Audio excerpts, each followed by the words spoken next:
Yo, son, we out here cooking human for breakfast because that's how hot it is out here. Hey, stop Mr. me. What up?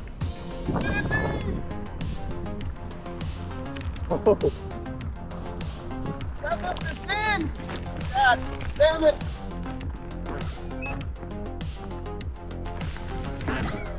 Welcome to the Zen Zone. Zen Lee here. It's been a crazy year for EUC riders. The ups and downs, the highs and lows have been pretty extreme this year. We've had a notable death in the community, and EUC riders coming and going, content creators coming and going. It's been a crazy year. Curious to know how your guys' year is going in the EUC. Have you had any injuries, or have you seen anyone be injured? And if so, can you please leave a comment, a tip on how to avoid that injury? Anything we can do to keep the community safe would be helpful. Anything you guys can do to help boost this video up by liking, watching all the way through, leaving a comment about how to prevent injuries. And we're also going to be talking about Onewheel versus EUC in this video. And also, I'm almost at 1,000 miles on this Patton S, so we'll be going in depth on the Patton S a little bit. My history, I think I've been riding for about 5 years now, all across the world. And yeah, this has been one of the craziest years. For me, it's been a pretty good year, to be honest. I'm getting a lot of riding in, a lot of physical therapy, healing my injuries, which, if you don't know, I have 2 injured shoulders right now. One was broken, and the other I don't know. Hurt, but not sending to the hospital. Because when I broke my shoulder the first time, they didn't really do anything. Tris right here. We're going to do a little bit of a Patton S versus GTS comparison, but Tris here is on a Vesk, and he's talking about how he rides at EUC too, so he knows what he's talking about. He's saying it's easier to slip out on the EUC, which I do agree with. So in our comparison here, that's one note, is that it is easier to slip out on the EUC because it has a thinner tire, and your tire pressure and stuff like that has a lot to do with slipping out and just the way you ride and your ability. But that's how I actually hurt my left shoulder. I was transitioning from one type of terrain to another type of terrain, and in that transitional period I slipped and landed on my left arm, and people were looking at me like, oh man, is he alright? And yeah, because it was pretty bad, and that shoulder injury is stuck with me for about 2 or 3 months now. So I think it's about 3 months. It is now getting better and working on the body. Playing a lot of games too, man. This has been the best year for gaming that I have ever experienced in my life. Like the games that are out now. When I was in Spain, I didn't get too much gaming in because I just had my MacBook. Didn't have my I didn't have my beefy PC, that has a nice graphics card, which I'm thinking about upgrading now that I'm playing this new Mech Warrior type of game that I'm just absolutely loving. Anyways, back to the inputs and stuff. Gaming, it's been a great year for gaming. I love gaming. Been gaming all my life. But man, that's why I like the EUC. It gives me an opportunity to get out and escape. And it's the same thing for the Onewheel. I love the Onewheel and I love EUCs, but for the price, the GTS, which is actually falling behind, that's a Vesk behind me. Tris is on a Vesk.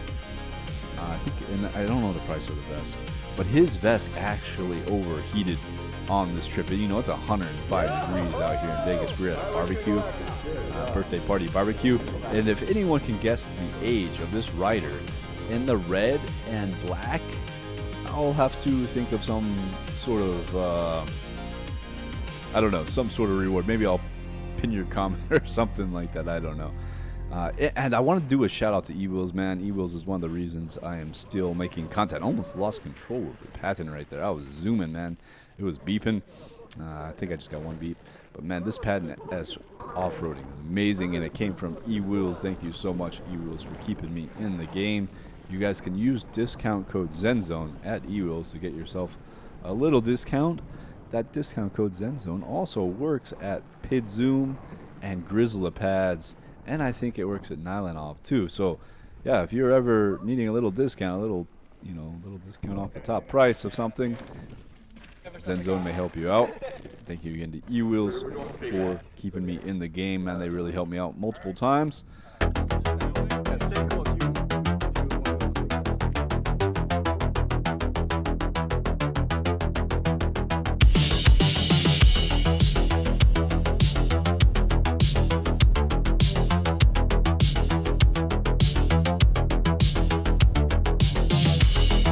Here we got a nice flow. This is one of my favorite lines at Floyd Lamb. This is the GTS right here, and that is Chris Flopunks, one of the best one-wheel riders, and I'm pretty easily able to keep up with him on the Patton S. But you can see the one-wheel is just a different vibe. It's more of a different flow. Looks like he's surfing waves, you know, these ups and downs on this path, just surfing. And yeah, it's different on an EUC. It's basically skiing versus snowboarding.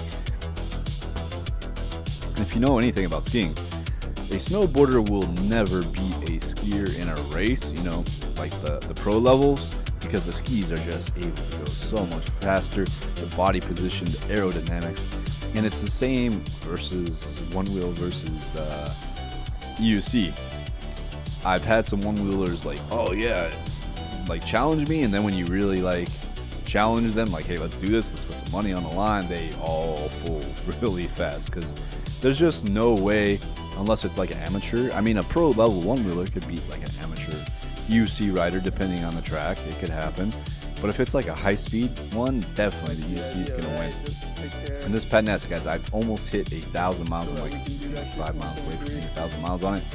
And it has not given me any problems. And that is why I stick with Leaper-Kim. I have not had another wheel that is more reliable than a Leaper-Kim. That is not to say that they're perfect. That's not to say you shouldn't wear your gear while you're riding them, although I'll admit I have been riding without gear, like when I go to fill my water or something like that, or my night rides, when I'm just like going out at walking speeds. I trust it enough to not wear my gear then. You know, it's nice to get out and not wear gear. There's a lot of freedom in it, but you have to go slow, you have to be smart. And I love this Patton S, man, especially for off-roading. On the street, I prefer my Sherman L much more. Thicker tire, bigger tire. And that's Samson in front of me. Yeah, he is one of the older riders that I've ever ridden with. I'm curious if anyone can guess his age based off his look and his riding ability. He is on a Lynx, which is one of my favorite wheels. Still think it is the best wheel you can buy all around. And there's variations of the Lynx. You know, the Patton S is kind of a smaller Lynx, you know, more for stunts and off-roading. And the Sherman L is a long-distance Lynx. So, yeah, the options are plentiful for one wheels and EUCs. Actually, more so for EUCs. One wheel, what do you have, like 3 or 4 or 5 options maybe? That's the GTS in the front right now, and the vest you're going to see, which is going to overheat, and I think it tilts him off. Yeah, he jumps off back there. So the GTS might be a better value than the vest. I was thinking about getting a GTS for the races. I really think I could do well in a one-wheel type of race with the GTS. People still think the vest is better, but you can't go to all the main one-wheel races because you know, it's not, the vest is not official one-wheel. So I think I would prefer the GTS. Maybe it'll improve over time, but it is the same, almost the same exact price as the Patton S. And the Patton S is going to get what? It goes, Patton, I think, will hit 50 miles per hour. I think I've been close to that. I know it will at least hit 45 miles per hour. And the GTS, what, does 27 miles per hour? Maybe it can hit 30 miles per hour.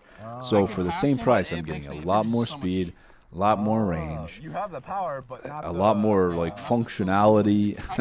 It's a better purchase overall. Now the GTS is much lighter, easier to pick up. If you like the snowboarding style more, then it's going to be better for you. They're both really durable. The Patton S is extremely durable, and so is the GTS. You could roll these things down hills. They're tanks. That's why Leaper-Kim names their wheels after tanks, because they're super durable, super quality.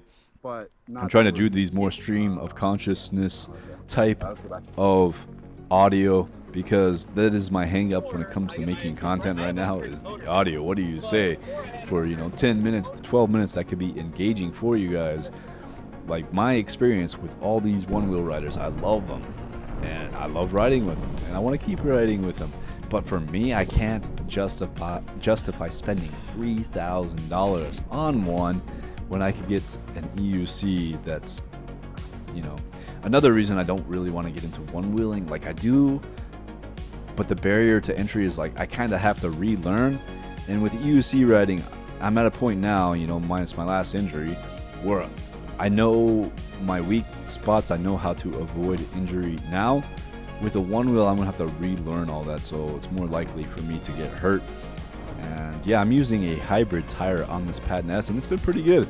It is not my favorite tire for off-roading, and it's not my favorite tire for street racing either. I have raced with this tire, and I did not like it at all. But I also have the 70-pound suspension spring, which is a bit too much on the street when you're racing with a Leaper Kim type of suspension, with the hydraulic fork suspension. It is better than the Bigot type of suspension for racing because it gives you more input and more angles that you can turn from. A lot of people with a Bigot type of suspension is Bigots. If I had to race right now for money, a lot of money, I would probably take a Bigot. But I would want it with the Leaper Kim type of suspension, or the Panther. The Panther has the Leaper Kim type of suspension, so the Panther would be a great racing wheel at high speeds, in my opinion. The braking was lackluster. Maybe they've updated it since I've tried it. I really hope they do. Guys, this is Vegas, man. I love Las Vegas. I'm actually thinking about staying here for another year because I'm enjoying it so much. Like, all the bike paths everywhere. It's just such a cool place to ride. And if you're aura farming, you get lots of attention on the EUC because there's just not many EUC riders out here. The community has kind of died. It's not what it used to be. It's surprising to me that the community, at its strongest, was when we were all just kind of beginner riders. We all wanted to come together and ride and share tips and go on rides together. Now it's kind of like factions, so many smaller factions with different types of riders and different personalities and different egos that just have not clashed well here in Vegas, and so there is not much a community. Even the one-wheel community seems fractured, and there's just so much division, and so we don't have any big group rides anymore. It's kind of sad because Vegas is one of the best places in the world to ride EUCs. We could ride freely. We don't have any problems with the police. There are so many places like Floydland Park here where he could just get out and look, there is nobody around me. I am the only one on this sweet line, and it is one of the funner lines that I've ever done in the world. And you do get really dusty out here, but with the Leaper Kim wheels, they're pretty much dust waterproof, so nothing gets into the internals, and you can keep riding. I don't really clean my wheel too often, just keep it dirty because I'm more of a trail rider these days. I would like to get back into racing, but there hasn't been any races that have appealed to me that where I want to risk my health. Racing is another level of danger because you're going fast and there's other riders, and with injuries, it's better for me just to recover right now, take a year off to see what happens. I saw that SoCal Legend is calling the racing community toxic, and I kind of can see that from some angles. Not the people, I don't know, not like Roger or any of the racers. I've never had any problems with any of the racers, really. I don't know where he's saying people are toxic from. If anybody knows what happened, I'm not sure. I know he was trying to host his own race event, and I guess it just didn't have any attendance. The first one seemed to have quite a bit of attendance, and then he tried doing another one, but the way they advertised it was really weird. They're like, no EUCs allowed, or there was no EUC event or something, but then on it there was EUC racing, so it was really confusing.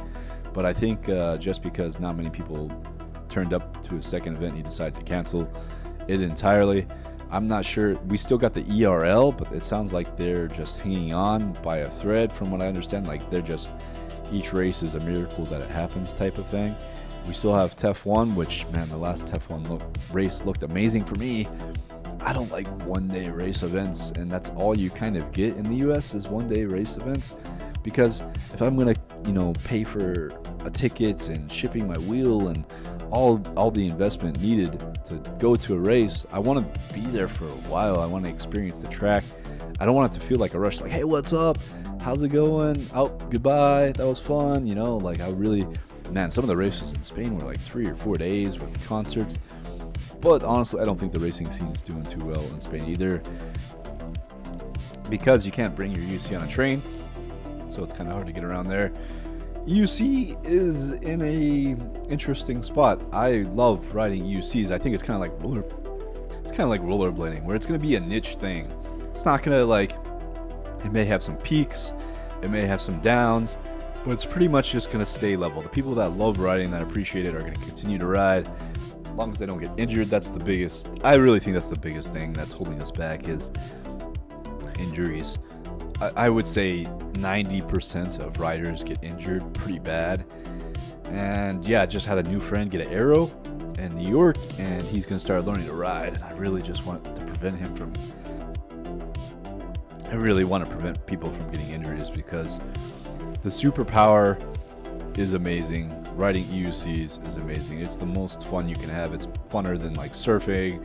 It's funner than all these skiing, snowboarding. It's funner than that because you can just take it out of your garage or take it out of your house, and boom, you're there. As long as it's legal for you to ride wherever you're at, you're there. You don't need to take a ski lift up. You don't need to find a right wave. It's so accessible and it's so portable. Another thing, I wish you could fly. I really wish you could fly with a EUC. Oh, here's Pope. What is up, Pope? He came all the way out to the event, but he was already gone by the time he got here, and I was actually leaving. Everybody gone? But I asked him if he wanted to run online with me. He said, yeah, he's got an Uber Eats backpack on. He does Uber Eats downtown. That's a good place to do Uber Eats on the strip. I don't know if you guys saw that Darling Deliveries, who was one of the most famous EUC delivery guys. That's kind of how he became famous on Instagram. He was doing deliveries, and he kind of had like a really brash attitude, really no nonsense sort of attitude, and made his videos really viral and relatable. But he had a pretty major head injury because he was riding without a helmet. Not on one of his deliveries. He was meeting up with a friend at a skate park, and man, yeah, had some pretty, I think I saw a GoFundMe or something like that. So yeah, it's been a rough year for EUCs. I don't want you guys to get injured. Pope and me have been riding since like 5 years. I remember when I ran into him downtown. We saw a dude riding around on the strip on a 14D, a King Song 14D, which is a small wheel. And he's evolved so much since then. Now he's on the EX30, and man, me and him are just tearing it up out here. Floyd Lamb Park, it's cool you can make it out. EX30 is not the best off-roading wheel, but here at Floyd Lamb Park, it did really well, you know, because there's not too many big rocks, and it's pretty flowy for the most part. The suspension's good enough. But yeah, he did great. I don't think he off-roads too much, so yeah, it was cool to see him out here. I love off-roading so much more than being around traffic and cars and people. You can just get away from it at all, and it's more flowy. Yeah, it gets a little dirty. My knee pad didn't seem to stick too well on these pants. I also have my cybernetic legs, my exoskeleton on, which I've been wearing quite a bit, and I love the fitness mode on it. Not so much the assist. I haven't really been doing too much hiking where I need the assist. But for like training, I love the fitness mode, which gives you some resistance. It's kind of like having a resistance band on. But if you want to save yourself $1,300, just put a resistance band around your legs and try walking with that. That'll get you about the same effect. But a fitness band doesn't also help you if you need to switch into a different mode. I hope you guys enjoy my sort of content, my stream of consciousness, some riding footage, bringing you out into the action. Not too many EUC content creators left, man. I've seen so many EUC creators come and go. I don't know if you guys even remember Electric Roller. He was a very popular high-style Instagrammer making reels. He came out. He started making reels like similar to my style after me. Like I was the first TikToker really to start making viral videos, and with the Insta360 camera. And then he was like the second one, and he was going viral, but he was doing some really dangerous things. And I think he was riding without a helmet while splitting traffic and doing crazy stuff to get that viral aspect. When I started to do some crazy stuff too for a while, and then when the community came after me, I like toned it down, but he never did, and then he just disappeared one day. I don't even know what happened to him. Same with Chance.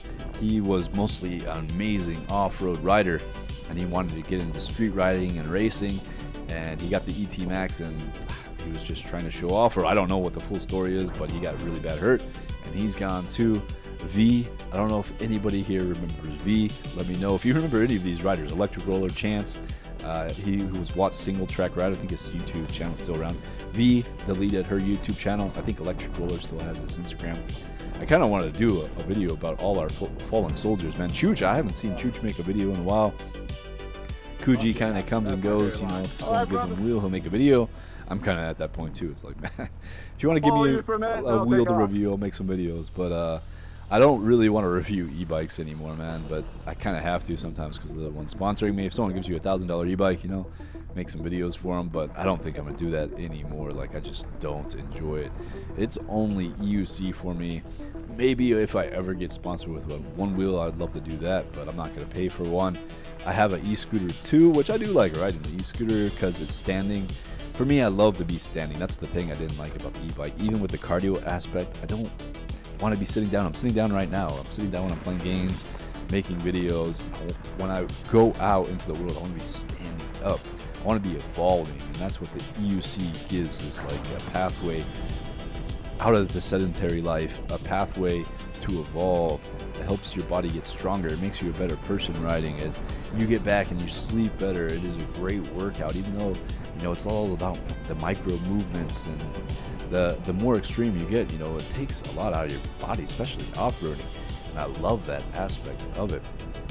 I really hope you guys enjoyed this video. If you could take the time to leave me a like, a comment, anything to keep me motivated to keep making more content. And I have so much content for you. It's like, what do I talk about? What do you guys want to hear about? It's pretty, like, I just brushed on the Onewheel versus EUC. EUC is going to win in jumps. It's going to win in races. It's going to win in range. It's going to win in speed.